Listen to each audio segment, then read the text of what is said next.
What a fascinating spring market we're in. I'm Bronwen Lipscombe and welcome to my market review for November. In the past quarter, every pocket of Sydney recorded an increase in house prices, except for the Upper North Shore, which stayed stable.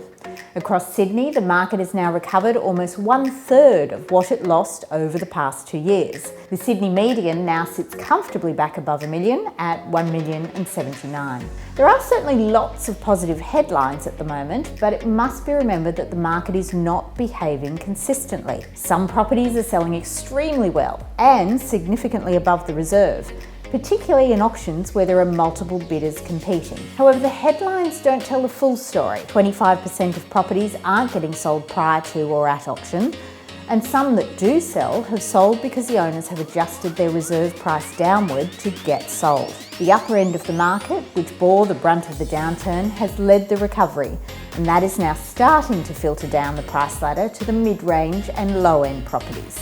But as always in real estate, actual prices achieved comes down to supply and demand.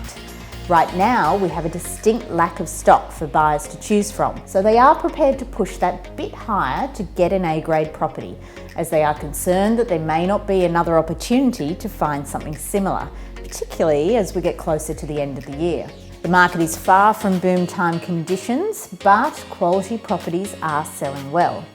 The properties that have slightly less demand, though, need to be priced attractively in order to generate interest. Many economists are predicting market growth of up to 12% for houses next year. Whether this eventuates or not will depend on how much stock comes to market for the remainder of the year and first quarter of 2020. If you'd like to discuss the market in further detail and how it relates to your decision to buy or sell, please don't hesitate to get in touch.